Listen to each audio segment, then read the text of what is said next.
Hello everyone, it's Lindsay, and today I'm going to be doing a Bible journaling process for you guys. I'm going to be playing with one of the new kits from Open.Journey. This is the Road to Emmaus. I do have an unboxing of this kit. I will link it down below for you guys if you're curious to see what all comes in the physical kit. She does also have the digital option if that's more your speed, especially if you live overseas and don't want to deal with shipping costs and all that kind of thing.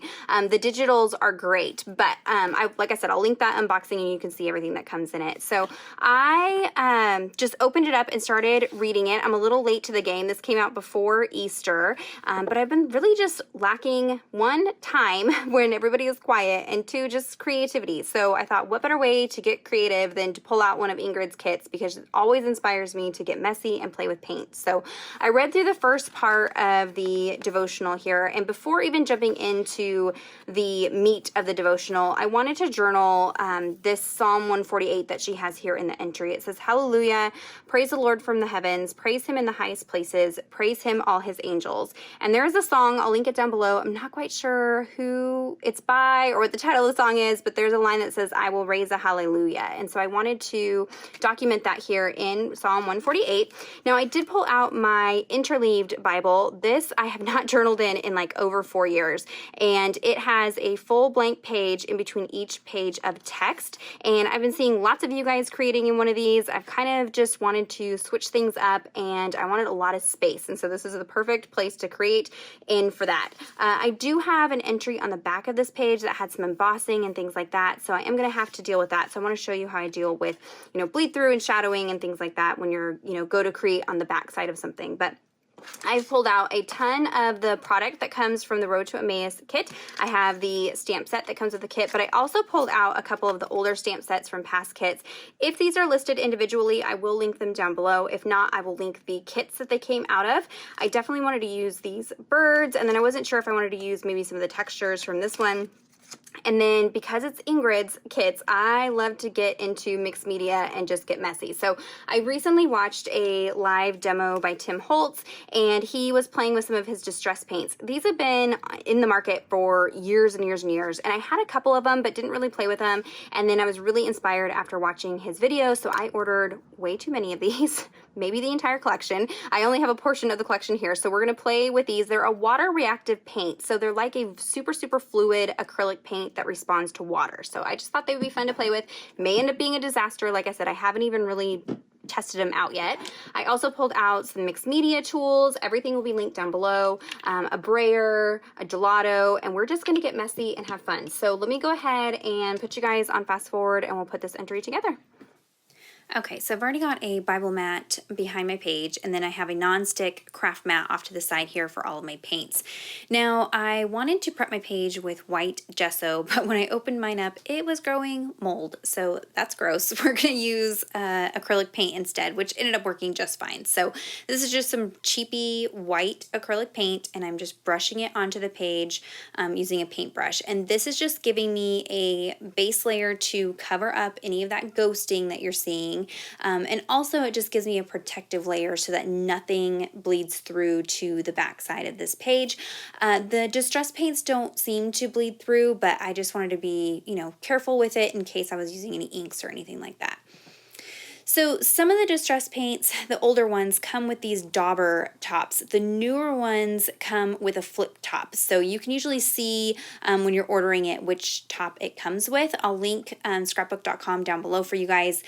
They have a lot of the colors, and you can kind of see if it's flip top or sponge top. I don't know that I really have a preference. The sponge top is nice that you can go direct to the page with it. But if you don't do a whole lot of direct to page, if you're more just dumping it out onto the mat, you might prefer the flip top. But basically all I'm doing is just getting these started on my mat because these are brand new, and then just dabbing a little bit of paint onto the page. I have sprayed the page at this point a little bit with water just to get things, flowing and moving and mixing.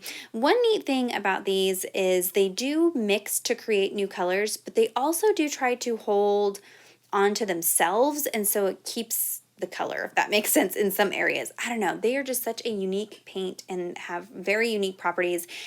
With this water reactive ability that they have, it almost makes them like super, super, super pigmented watercolor almost. I don't know. It was just a lot of fun to work with, and I found it very, very forgiving, especially working on a page that's been prepped with something already makes it so it's easy to, wipe up things if you need to, and things move a little bit easier rather than working on a naked, bare page. So here I'm really going to spritz this super, super wet to get things flowing, and I'm just kind of dabbing up any puddles. What ended up happening here is some of the paint ran underneath the page. So at the end of the video, you will see that there is what looks like bleed through on the back page, but that's just from it being so wet, it ran underneath the page. So that was my oops. But I'm just, trying to control it from running into the gutter of the page and, not wanting big giant messes, but I'm also just letting the paint kind of do its own thing and just kind of explore with what it can do. I really like that it has this almost like inky watercolor texture, and so you get these like water droplets and ring spots and just really cool textures with these paints. So definitely something to pick up a couple and try if you haven't tried them, or if you're frustrated with watercolors or frustrated with acrylic paints, maybe try these. They might be a happy medium for you. But there you can see the green kind of ran under, but that kind of gives you an idea of how these play and run and move, and they're just kind of amazing. So I'm laying down the colors in the bottom right hand corner. In the top left hand corner, I'm using scattered straw, mustard seed, bundled sage, and peacock feathers. And then here I have a gelato. This is in blood orange, and I'm just using a damp baby wipe to pick up a little bit of the color and brush it into some areas. I'm always very, very, very careful with reds because they can be a little bit much. So I want it to be just little hints of it. And I also need to be careful because I have a lot of green on this page at this point, and green and red make mud when they mix together. So I just need to be careful about where I put it. So another neat thing with these paints, especially the ones with the dauber tops, is you can just brush the paint onto a stamp. So here I have the white picket fence paint, and I'm just brushing it onto the scripty texture stamp from the kit and stamping that down. Now these paints are water reactive when you're first working with them, but once they dry, they don't even need to be heat set. Just once they're dry, they are waterproof, so they won't move. So you need to make sure that if you do use this on a stamp, you immediately wash it, or the paint will stay on the stamp. So just be careful. So I dried the white paint, and then I went in with some gray archival ink as well and just kind of stamped that in some areas. And now this is the background, so I need to knock it down a little bit. So I'm taking my brayer tool and just brushing on or rolling on a little bit of white paint just to mute out that background a little bit. And I love it. Sometimes you put things down and it completely gets covered up. Like there's not a whole lot of that texture stamp sticking out, but that's just kind of the process with mixed media like this. Here I'm going in with one of those media tools. This is like a silicone tip to it, and I'm dipping it in some rose gold paint. I think this particular paint is discontinued, so I'll try to find an alternative and link it down below for you guys, but I'm just creating little V shapes. I'm 100% using Ingrid's artwork from the kit as inspiration for my page. So I was taking elements and taking colors that she had used and using that for the base of my page that I'm creating. So I went ahead and smushed out some of that Peacock Feathers Distress Paint, add a little bit of water, and then splattered that onto the page. I wanted more of that kind of aqua color. I had lost it when it mixed with yellow when I was first working with it. So now the background's all nice and dry, and we can start on the next layer. So I've pulled out a few of these die cut elements from the kit. I love that giant dove there at the top, and I'm just going to fill in with some stamping. So there's these floral stamps that are the same images as the die cuts, and I'm stamping those with archival ink. I did pick up a dark gray. I know the lid up there looks like it's black, but I'm using a dark gray archival ink. When you're stamping over acrylic paint, you do want to use something like STAYS-ON or archival. I make a mistake and go in and start stamping with VersaFine ink, which is a pigment ink. Those inks are much more difficult to get them to dry on the page. So you do want to use something like STAYS-ON or archival. So again, I'm going in with that gray archival ink and just using that bird stamp from one of the past kits just to tie in the bird up at the top. And then here I fussy cut out a couple of the hallelujah words that were in the clear stickers that came with the physical kit. And I love that they look like it's part of the background. It looks like I hand lettered the words on there, but I didn't. I just cut out clear stickers, and because they're clear, they just melt right into the page.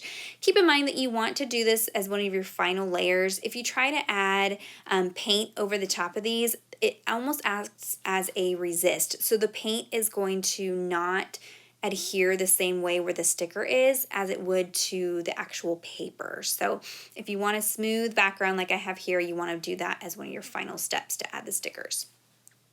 So I pulled out some alphas. This is a set of foam alphas from Tim Holtz, and here's where I oopsed and I have picked up VersaFine black ink, which again is a pigment ink. It is permanent once it's heat set, but it takes an extremely long time to dry on acrylic paint like this, and it's not the right ink. I made a mistake, but it's okay.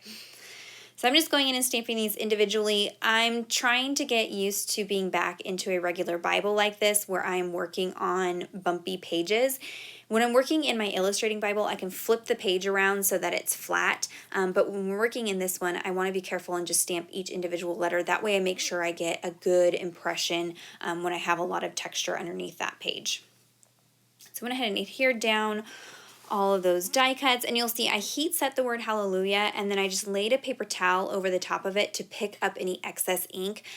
You don't want to rub it or move it, just kind of blot it to pick up any extra ink that might be sitting on the surface of the page. This stamp set here is the Brushstroke Alpha from By the Will for God. If this is still in stock, I will link this down below as well. I just wanted to kind of mix and match the sizes here, and I like that this one had some texture that went along with the mixed media feel of this page. And I'm just spelling out I Will Raise a Hallelujah, which is from the song Raise a Hallelujah by Bethel Music. So I will have that linked for you down below. I wanted to incorporate some of these textures and bring in a little bit more black. So I'm just going to use these fun kind of stitch textures and add one here up at the top, and then I'll add the other stitch texture down at the bottom. And so now it's just, finishing touches. When I'm working in this particular Bible, I kind of tend to lean more towards big statement entries like this rather than a lot of prayer journaling or note-taking or things like that. So I just like to fill in all the spaces and just kind of make it almost like a art print kind of. As one finishing touch here, I'm adding those black paint splatters using some acrylic ink, and then I'll stamp the date up at the top there. I'm going to block out the passage here, which again is Psalm 148, and I'm going to go ahead and just block in all of Psalm 148 there. And that is going to be it for the entry. I'm going to flip to the back here. You can see where there was the paint that ran underneath the page, but no bleed through. It was just my mistake of letting things get too wet. So there you go. There's a look at the finished page. If you have any questions or comments, be sure to leave those down below. Check out the description box for links to everything that I used today. Give this video a thumbs up if you enjoyed it, and subscribe to my channel if you're not already subscribed. And until next time, thank you so much. Bye-bye.